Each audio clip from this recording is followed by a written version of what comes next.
ಹಿಂದಿಯನ್ನ ಮೂರನೇ ವಿಷಯವನ್ನಾಗಿ ಮಾಡಿ ಅದರಲ್ಲಿ ಉತ್ತೀರ್ಣರಾಗಲೇಬೇಕು ಅಂತೇನಿಲ್ಲ.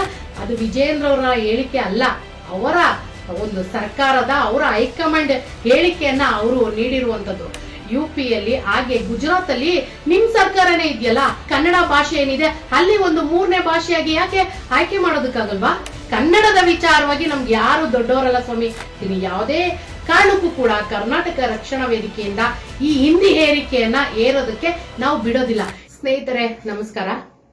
ಇವತ್ತು ಸರ್ಕಾರ ಕನ್ನಡದ ಅಸ್ಮಿತೆಯನ್ನ ಎತ್ತಿ ಹಿಡಿಯುವಂತಹ ನಿಲುವನ್ನ ತಗೊಂಡಿರೋದ್ರಿಂದ ಇವತ್ತು ಇಡೀ ಕರ್ನಾಟಕದ ಜನತೆನ ಮನಸ್ಸನ್ನ ಗೆದ್ದಿರುವಂತದ್ದು. ಹಾಗಾಗಿ ಇವತ್ತು ನಾವು ಕರ್ನಾಟಕ ರಕ್ಷಣಾ ವೇದಿಕೆ ನಮ್ಮ ರಾಜ್ಯಾಧ್ಯಕ್ಷರಾದ ಅಣ್ಣ ಟಿ.ಎ. ನಾರಾಯಣಗೌಡರ ಒಂದು ನೇತೃತ್ವದಲ್ಲಿ ಒಂದು ತಂಡ ಇವತ್ತು ನಾವು ಮಾನ್ಯ ಕನ್ನಡದ ರಾಮಯ್ಯ ಅಂತಾನೆ ಹೆಸರುವಾಸಿಯಾಗಿರುವಂತಹ ಸಿದ್ದರಾಮಯ್ಯ ಅವರಿಗೆ ಹಾಗೂ ಶಿಕ್ಷಣ ಸಚಿವರಾಗಿರುವಂತಹ ಮಧು ಬಂಗಾರಪ್ಪ ಅವರಿಗೆ ಹೋಗಿ ನಾವು ಹೃದಯ ಪೂರ್ವಕವಾಗಿ ಇವತ್ತು ಅಭಿನಂದನೆಯನ್ನ ಸಲ್ಲಿಸು ಬಂದಿರುವುದು ಒಂದು ಖುಷಿಯ ವಿಚಾರ.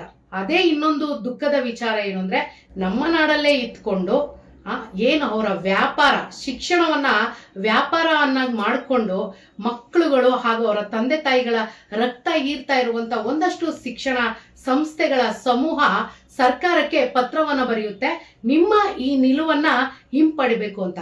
ನೋಡಿ ಇವತ್ತು ಕರ್ನಾಟಕದಲ್ಲಿ ಯಾವ ಪರಿಸ್ಥಿತಿ ಇದೆ ಅಂತ. ಇವತ್ತು ಶಿಕ್ಷಣ ವ್ಯಾಪಾರ ಕೂತಿದೆ, ಹಾಗಾಗಿ ಇವರು ಪತ್ರವನ್ನ ಬರೀತಾರೆ. ಆದ್ರೆ ನಾವು ಕರ್ನಾಟಕ ರಕ್ಷಣಾ ವೇದಿಕೆ ವತಿಯಿಂದ ಇವತ್ತು ಅದೇ ಶಿಕ್ಷಣ ಸಮೂಹಕ್ಕೆ ಹೋಗಿ ಒಂದು ಎಚ್ಚರಿಕೆಯನ್ನ ಕೊಟ್ಟಿ ಬಂದಿರುವಂತದ್ದು. ಇವತ್ತು ನಮ್ಮ ಮಕ್ಕಳು 3 ಭಾಷೆಯನ್ನ ಕಲಿಯೋದಕ್ಕೆ ಅವ್ರಿಗೆ ಎಷ್ಟು ಹೇರಿಕೆ ಆಗ್ತಾ ಇದೆ ಗೊತ್ತಾ?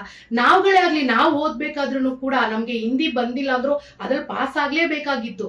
ಆದ್ರೆ ಇವತ್ತು ಸರ್ಕಾರ ಹಿಂದಿಯನ್ನ 3ನೇ ವಿಷಯವನ್ನಾಗಿ ಮಾಡಿ ಅದರಲ್ಲಿ ಉತ್ತೀರ್ಣರಾಗಲೇಬೇಕು ಅಂತೇನಿಲ್ಲ, ಗ್ರೇಸ್ ಮಾರ್ಕ್ಸ್ ಕನ್ನ ನಾವು ಕೊಡ್ತೀವಿ ಅಂತ ಹೇಳಿರೋದು ಎಷ್ಟೋ ವಿದ್ಯಾರ್ಥಿಗಳ ಭವಿಷ್ಯ ಇವತ್ತು ಉಜ್ವಲ ಆಗುವಂತ ದಾರಿಯಲ್ಲಿ ನಡೀತಾ ಇದೆ. ಎಷ್ಟೋ ತಂದೆ ತಾಯಿಗಳು ಇವತ್ತು ಖುಷಿಯನ್ನ ಪಟ್ಟಿದ್ದಾರೆ. ಯಾಕಂದ್ರೆ ಕಳೆದ ವರ್ಷ ಹಿಂದಿನ ವರ್ಷ ನೋಡಿದ್ರೆ ಇವು ನಮ್ಮ ಮಕ್ಕಳು ಹಿಂದಿಯಲ್ಲೇ ಲಕ್ಷಾಂತರ ಮಕ್ಕಳು ಅನುತ್ತೀರ್ಣ ಆಗಿದ್ದಾರೆ. ಅವ್ರ ಎಲ್ಲಾ ವಿಷಯದಲ್ಲೂ ಕೂಡ ಒಳ್ಳೆ ಅಂಕಗಳನ್ನ ಪಡ್ಕೊಂಡ್ರು ಕೂಡ ಹಿಂದಿಯಲ್ಲಿ ಅವ್ರಿಗೆ ಸರಿಯಾಗಿ ಅಂಕ ಬರ್ದಿರ ಅನುತ್ತೀರ್ಣವಾಗಿ ಅವರ ಭವಿಷ್ಯವೇ ಇವತ್ತು ಹಾಳಾಗಿದೆ. ಅದಕ್ಕೆ ನೇರ ಕಾರಣ ಯಾರು ಗೊತ್ತಾ?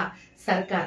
ಹಾಗೆ ಒಂದಷ್ಟು ಮೇಧಾವಿಗಳು ಅಂತ ಅನ್ಸ್ಕೊಂಡಿರೋರು, ಏನು ವಿಶ್ವ ಗುರು ಆಗಕ್ಕೆ ಹೊರಟಿರುವಂತ ವಿಜೇಂದ್ರ ಅವರಾಗಿರ್ಬೋದು, ಹಾಗೆ ನಮ್ಮ ಶ್ರೀರಾಮುಲು ಆಗಿರ್ಬೋದು, ಇವರೆಲ್ಲರೂ ಏನ್ ಹೇಳ್ತಾ ಇದ್ದಾರೆ, ಇಲ್ಲ ನಮಗೂ ಯಾವುದೇ ಕಾರಣಕ್ಕೂ ಈ ರೀತಿ 3ನೇ ವಿಷಯವಾಗಿ ಹಿಂದಿಯನ್ನ ನಾವು ಮಾಡೋದಕ್ಕೆ ಬಿಡ್ತಾ ಇಲ್ಲ ಅಂತ ಹೇಳ್ತಾ ಇದ್ದಾರೆ. ಇವತ್ತು ವಿಜೇಂದ್ರ ಅವರು ಕೊಟ್ಟಿರುವ ಹೇಳಿಕೆ ಅದು ವಿಜೇಂದ್ರ ಅವರ ಹೇಳಿಕೆ ಅಲ್ಲ, ಅವರ ಒಂದು ಸರ್ಕಾರದ ಅವರ ಹೈಕಮಾಂಡ್ ಹೇಳಿಕೆಯನ್ನ ಅವರು ನೀಡಿರುವಂತದ್ದು.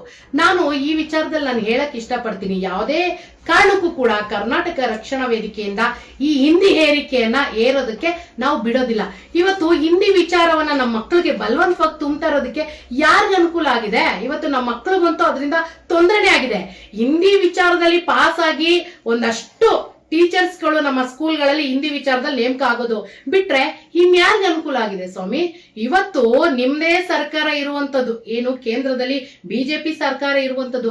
ಯಾಕೆ ನೀವು ಇದೇ ಉತ್ತರ ಭಾರತದಲ್ಲಿ ಹಾಗೆ ಯುಪಿಯಲ್ಲಿ ಹಾಗೆ ಗುಜರಾತ್ ಅಲ್ಲಿ ನಿಮ್ ಸರ್ಕಾರನೇ ಇದೆಯಲ್ಲ, ಅಲ್ಲೂ ಕೂಡ ನೀವು ಈ ಒಂದು ದಕ್ಷಿಣ ಭಾಗದ ಕನ್ನಡ ಭಾಷೆ ಏನಿದೆ ಅಲ್ಲಿ ಒಂದು 3ನೇ ಭಾಷೆಯಾಗಿ ಯಾಕೆ ಆಯ್ಕೆ ಮಾಡೋದಕ್ಕಾಗಲ್ವಾ?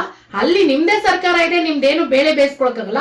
ಕರ್ನಾಟಕದಲ್ಲಿ ಬಂದು ಇಲ್ಲಿ ನಿಮ್ಮ ಏನು ಉತ್ತರ ಭಾರತದ ಹಿಂದಿಯನ್ನ ನಮ್ಮ ಮೇಲೆ ಹೇರಿಕೆ ತೆಗಿಯಕ್ ನೋಡ್ತಾ ಇದೀರಲ್ಲ, ಇದು ಯಾವ ನ್ಯಾಯ ಸ್ವಾಮಿ? ಇದನ್ನೆಲ್ಲ ಯಾರು ಕೇಳಲ್ಲ, ಕನ್ನಡಿಗರಿಗೆ ಏನು ಗೊತ್ತಿಲ್ಲ, ಅವ್ರು ಏನೇ ಒತ್ತಡ ಹಾಕಿದ್ರು ಸಹಿಸ್ಕೋತಾರೆ ಅಂತಾರ. ಈಗಷ್ಟೇ ನೋಡ್ಬೋದು, ರೈಲ್ವೆ ಇಲಾಖೆಯಲ್ಲೂ ಕೂಡ ನಮ್ಮ ಕರ್ನಾಟಕ ರಕ್ಷಣಾ ವೇದಿಕೆಯಿಂದ ನಾವು ಹೋಗಿ ಕನ್ನಡದಲ್ಲೂ ಕೂಡ ಆಯಾ ಪ್ರಾದೇಶಿಕ ಭಾಷೆಯಲ್ಲೂ ಕೂಡ ಪರೀಕ್ಷೆ ಬರೀಬೇಕು ಅಂತೇಳಿ ನಾವೆಲ್ಲ ನಮ್ಮ ರಾಜ್ಯಾಧ್ಯಕ್ಷರ ತಂಡ ಹೋಗಿ ನಾವು ಎಚ್ಚರಿಕೆ ಕೊಟ್ಟು ಬಂದಿದ್ರು ಕೂಡ ಸರಿ ಅಂತ ಹೇಳಿ ಪರೀಕ್ಷೆ ಇನ್ನ 2-3 ದಿನ ಇದೆ ಅನ್ನೋಳ್ಗೆ ನೀವು ಮತ್ತೆ ನಿಮ್ಮ ಮೇಧಾವಿತನವನ್ನ ಪ್ರದರ್ಶನ ಮಾಡಿ ಬರೀ ಹಿಂದಿ ಮತ್ತು ಇಂಗ್ಲಿಷ್ ಅಲ್ಲಿ ಮಾತ್ರ ಪರೀಕ್ಷೆ ಬರೆಯೋದಕ್ಕೆ ಅನುವು ಮಾಡಿಕೊಟ್ರಿ. ಅವತ್ತು ಕೂಡ ನಾವು ರೈಲ್ವೆ ಇಲಾಖೆಯ ವಿರುದ್ಧ ಉಗ್ರವಾದ ಹೋರಾಟ ಮಾಡಿ ಪರೀಕ್ಷೆಯನ್ನ ರದ್ದುಗೊಳಿಸಿರುವಂತದ್ದು. ಇದೇ ಹಿಂದಿ ಏರಿಕೆ ಅಂತ ಹೇಳೋದು. ಇವತ್ತು ನಾವು ಬ್ಯಾಂಕ್ಗಳಲ್ಲಿ ನೋಡ್ಬೋದು, ರೈಲ್ವೆಯಲ್ಲಿ ನೋಡ್ಬೋದು, ಹಾಗೆ ನಮ್ಮ ಮೆಟ್ರೋಗಳಲ್ಲಿ ನೋಡ್ಬೋದು, ಎಲ್ಲೆಲ್ಲೂ ಕೂಡ ಹಿಂದಿ ಮಯವಾಗಿದೆ. ಇದನ್ನೆಲ್ಲ ಯಾರು ಕೇಳ್ಬೇಕು? ನಾವು ಕನ್ನಡಿಗರಂತೂ ಇದನ್ನೆಲ್ಲ ದಿನಾ ಬೆಳಗಾದ್ರೆ ನೋಡ್ಕೊಂಡು ಸುಮ್ಮನೆ ಕೂತಿದ್ದಾರೆ ವಿನಃ ಯಾರು ಪ್ರತಿಭಟಿಸ್ತಿಲ್ಲ. ಆದ್ರೆ ಕರ್ನಾಟಕ ರಕ್ಷಣಾ ವೇದಿಕೆ ಯಾವುದೇ ಕಾರಣಕ್ಕೂ ಕರ್ನಾಟಕದಲ್ಲಿ ಹಿಂದಿ ಹೇರಿಕೆ ಮಾಡೋದಕ್ಕೆ ನಾವು ಯಾವುದೇ ಕಾರಣಕ್ಕೂ ಬಿಡಲ್ಲ. 25-30 ವರ್ಷಗಳಿಂದ ನಮ್ಮ ನಾಯಕರು ಹೋರಾಟ ಮಾಡಿಕೊಂಡೇ ಬಂದಿದ್ದಾರೆ ಹಿಂದಿ ವಿರುದ್ಧವಾಗಿ. ಆದ್ರೆ ಇನ್ನು ಮುಂದೆ ಉಗ್ರವಾದ ಹೋರಾಟಕ್ಕೆ ಕರ್ನಾಟಕ ರಕ್ಷಣಾ ವೇದಿಕೆ ಎಲ್ಲ ತಯಾರಾಗ್ತಾ ಇದೆ. ನಾನು ಯಾವುದೇ ಸರ್ಕಾರ ಇದ್ರೂ ಕೂಡ ಅಷ್ಟೇ, ಇವತ್ತು ಕಾಂಗ್ರೆಸ್ ಸರ್ಕಾರ ಇದ್ದು ಒಂದು ಕನ್ನಡದ ಅಸ್ಮಿತೆಯನ್ನ ಎತ್ತಿ ಹಿಡ್ದಿದ್ದಾರೆ. ನಾವು ಅವ್ರಿಗೆ ಅಭಿನಂದನೆಯನ್ನು ಸಲ್ಲಿಸಿದೀವಿ. ಕನ್ನಡದ ವಿಚಾರವಾಗಿ ನಮ್ಗೆ ಯಾರು ದೊಡ್ಡವರಲ್ಲ ಸ್ವಾಮಿ. ಯಾರು ಕನ್ನಡತನವನ್ನ, ಕನ್ನಡದ ಅಸ್ಮಿತೆಯನ್ನ ಯಾರು ಎತ್ತಿ ಹಿಡಿತಾರೋ ಕನ್ನಡಿಗರು ಅವ್ರ ಪರವಾಗಿರ್ತೀವಿ. ಇವತ್ತು ನೀವು ಏನು ಹುನ್ನಾರ ಮಾಡಕ್ ಹೊರಟಿದ್ದೀರಾ ಅಂದ್ರೆ, ಇವತ್ತು ಇಡೀ ಕರ್ನಾಟಕವನ್ನ, ಅದ್ರಲ್ಲೂ ಮುಖ್ಯವಾಗಿ ಬೆಂಗಳೂರನ್ನ ಹಿಂದಿಮಯ ಮಾಡ್ಬೇಕು, ಇಲ್ಲೆಲ್ಲ ಹಿಂದಿ ಭಾಷಿಕರನ್ನ ಏರಿಕೆ ಮಾಡಿ ನಿಮ್ಮ ಉತ್ತರ ಭಾರತದಿಂದ ಒಂದಷ್ಟು ಹಿಂದಿ ವಾಲಗಳನ್ನ ಕರ್ಕೊಂಬಂದು ಈ ಬೆಂಗಳೂರನ್ನ ಹಿಂದಿಮಯ ಮಾಡಬೇಕು ಅನ್ನುವಂತ ಹುನ್ನಾರಕ್ಕೆ ನೀವು ಈಗಲಿಂದ ಈಗೆಲ್ಲ ಕೆಲಸಗಳು ಮಾಡ್ತಾ ಇದ್ದೀರಾ. ಇದೆಲ್ಲ ನಮ್ಮ ಗಮನಕ್ಕೆ ಬಂದಿದೆ. ಯಾರು ಸುಮ್ಮನೆ ಇದನ್ನೆಲ್ಲ ನೋಡ್ಕೊಂಡು ಕೂತಿರ್ತಾರೋ ಗೊತ್ತಿಲ್ಲ. ಆದ್ರೆ ಕರ್ನಾಟಕ ರಕ್ಷಣಾ ವೇದಿಕೆ ನಾರಾಯಣಗೌಡ್ರ ಒಂದು ಸಿಂಹಪಡೆ ಇದನ್ನ ಯಾವುದೇ ಕಾರಣಕ್ಕೂ ಸಹಿಸ್ಕೊಳ್ಳಲ್ಲ. ಮುಂದಿನ ದಿನಗಳಲ್ಲಿ ಇನ್ನು ಉಗ್ರವಾದ ಹೋರಾಟಕ್ಕೆ ಕರ್ನಾಟಕ ರಕ್ಷಣಾ ವೇದಿಕೆ ತಯಾರಾಗ್ತಿದೆ.